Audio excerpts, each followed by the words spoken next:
चलता रहूँगा रास्ते पर, चलने में माहिर बन जाऊँगा। या तो मुझे मंजिल मिल जाएगी या तो मैं एक अच्छा मुसाफिर बन जाऊँगा। वह सबसे महान फुटबॉलर हैं या नहीं, इस पे तो डिबेट चलता रहेगा, पर उनके हार्डवर्क एथिक की कहानियाँ उनके साथी प्लेयर और उनके कोचेस से काफ़ी सुनते मिलती हैं। मेरा ध्यान उन पे तब गया जब मेरी ही इंस्पिरेशन विराट कोहली ने ये बताया कि मेरा ट्रेनिंग और शेड्यूल तो ट्रेनर प्लान करता है, पर मैं इंस्पिरेशन आज भी क्रिस्टियानो रोनाल्डो से लेता हूँ। मैंने सुना है कि मेसी जीनियस है, पर रोनाल्डो अपने हार्डवर्क के चलते एक कदम आगे रहते हैं। 2003 और 4 सीज़न के दौरान मैनचेस्टर यूनाइटेड के असिस्टेंट मैनेजर ने रोनाल्डो को ऑफिस बुलाया और कहा, देखो बहुत सीधी बात है, केवल एक अच्छा प्लेयर होना काफ़ी नहीं है। ऊपर वाले ने तुम्हें टैलेंट और मौका दोनों दिया है दुनिया का नंबर 1 प्लेयर बनने का। अगर तुम उस दिशा में आगे जाना चाहते हो तो मेरा पूरा सपोर्ट होगा, और अगर तुम एक एवरेज प्रोफेशनल फुटबॉलर बन के ही रहना चाहते हो तो मैं तुम्हें ऐसे ही ट्रीट करूँगा जैसे औरों को करता हूँ। क्यूरोस कहते हैं कि मैं जानता था कि रोनाल्डो का जवाब क्या होगा।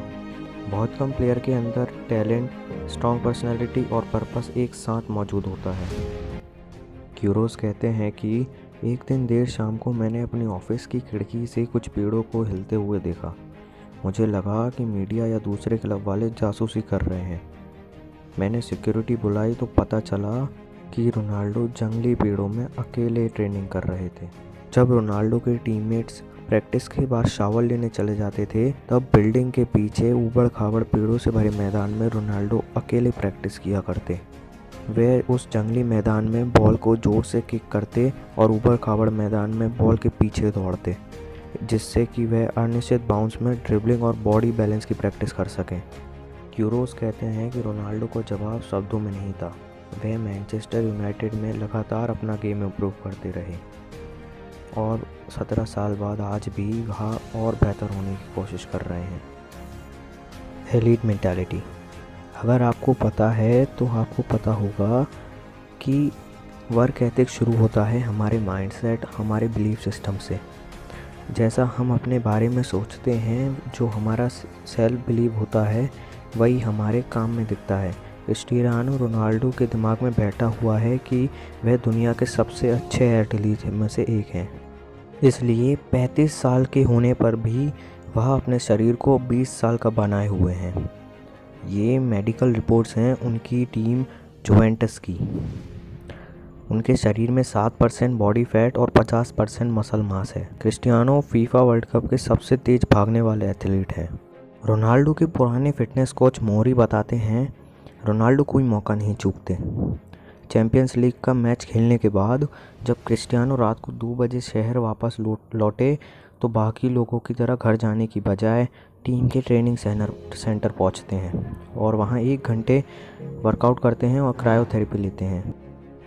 वर्क एथिक का मतलब जुनूनी होकर रात में वर्कआउट करना नहीं है, बल्कि जब भी मौका मिले, जब भी ज़रूरत पड़े, तब एक कदम ज़्यादा करने की कोशिश है। हम इसे क्रिस्टियानो रोनाल्डो की एलीट मेंटालिटी कह सकते हैं।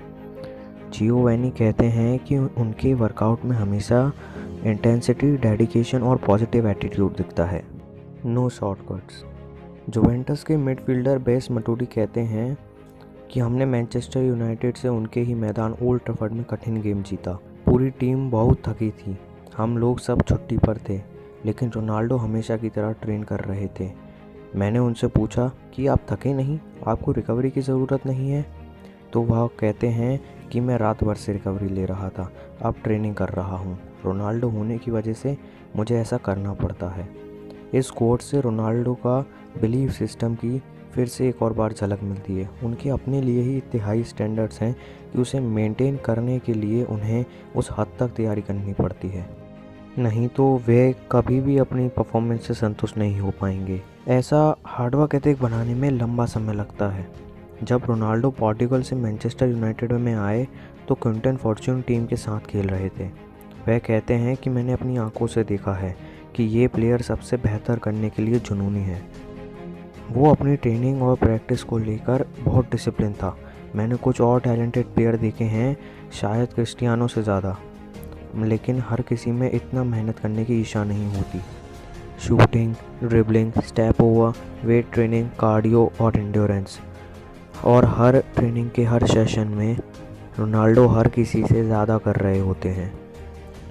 17 साल से हर दिन हर सेशन में वह ऐसा करते आ रहे हैं, इसलिए मुझे उनकी प्रोग्रेस देखकर आश्चर्य नहीं होता और अभी तो उन्हें और आगे जाना है।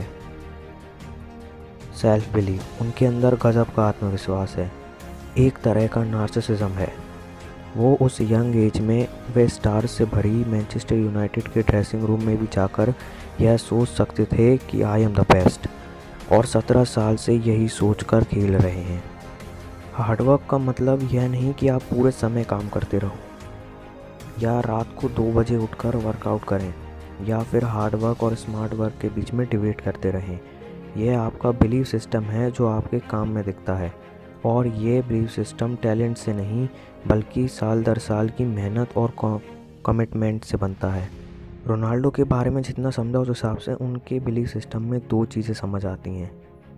पहला, वो जानते हैं कि वो एक एलीट लेवल के प्लेयर हैं, बन चुके हैं, इसलिए उनके ट्रेनिंग और परफॉर्मेंस भी उसी तरह की होगी। मतलब अगर आप जानते हो, आपका बिलीफ सिस्टम है कि आप एक स्पोर्ट्स कार हो, तो आप आपको वैसा ही मेंटेन करोगे, वैसा ही तेल डालोगे और वैसा ही परफॉर्म करोगे।